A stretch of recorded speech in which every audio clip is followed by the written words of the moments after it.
Assalamualaikum warahmatullahi wabarakatuh. Saya Melati Kusmaning Tias, NPM 1701010102, kelas manajemen 17B. Di sini saya akan menjelaskan tentang negosiasi internasional dan lintas budaya. Seni dan ilmu negosiasi lintas budaya. Ilmu negosiasi lintas budaya memberikan bukti-bukti penelitian untuk mendukung tren luas, namun tidak terjadi selama negosiasi.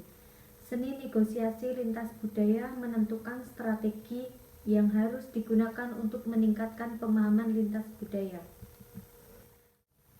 Faktor pembeda negosiasi internasional terdiri dari pluralisme hukum, pemegang saham eksternal, pemberdaya budaya, pemberdaya ideologi, ketidakstabilan dan perubahan, kontrol pemerintah dan birokrasi asing, fluktuasi mata uang dan nilai tukar mata uang asing. Konseptualisasi budaya dan negosiasi. Awards 2000 tahun 2000 terdapat banyak makna yang berbeda mengenai konsep budaya. Namun, semua definisi memiliki dua inti aspek. Yang pertama, budaya adalah fenomena dari kelompok.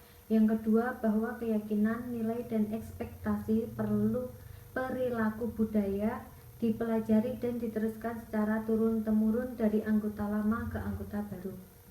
Robert Janosik tahun 1987 mengidentifikasi 4 cara yang digunakan mengkonseptualisasi budaya dalam negosiasi internasional. Yang pertama, budaya sebagai perilaku yang dipelajari. Yang kedua, budaya sebagai nilai bersama. 3, budaya sebagai dialektika. 4, budaya dalam konteks. Selanjutnya yaitu pengaruh budaya terhadap negosiasi, sudut pandang manajerial. Perbedaan budaya dinyatakan memengaruhi negosiasi lewat sejumlah cara. Nah, berikut ini di tabel telah merangkum 10 cara budaya memengaruhi negosiasi. Pengaruh budaya terhadap negosiasi, sudut pandang penelitian. Model konseptual mengenai budaya memengaruhi negosiasi telah dikembangkan oleh Jane Brett tahun 2001. Model Brett mengidentifikasi bahwa budaya dari kedua negosiator dapat memengaruhi penentuan prioritas dan strategi, identifikasi potensi kesepakatan integratif, dan pola interaksi antara para negosiator. Brett berpendapat bahwa nilai-nilai budaya memberikan pengaruh yang kuat terhadap kepentingan dan prioritas negosiasi, sedangkan norma-norma budaya akan memengaruhi strategi negosiasi dan pola interaksi. Pengetahuan yang sedikit mengenai budaya lain. Yang pertama, strategi unilateral, yaitu hubungan ini dapat mencakup meminta pihak lain mengadakan negosiasi di bawah pengawasan agen sampai menerima saran secara reguler atau insidental selama negosiasi. Yang kedua yaitu strategi bersama. Banyak tipe mediator dapat digunakan dalam negosiasi lintas budaya, mulai dari seseorang yang melakukan pendahuluan dan kemudian menarik diri dan digantikan oleh seseorang yang hadir selama negosiasi dan bertanggung jawab mengatur proses negosiasi.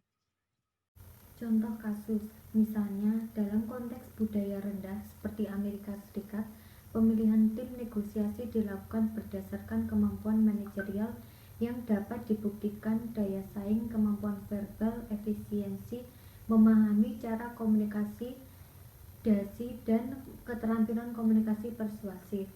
Sementara itu, dalam konteks budaya tinggi seperti Jepang, pemilihan tim negosiasi dilakukan dengan mempertimbangkan status anggota tim dan jumlah tim yang dikirim yang menunjukkan tingkat pentingnya negosiasi. Sekian presentasi dari saya, kurang lebihnya mohon maaf. Wassalamualaikum warahmatullahi wabarakatuh.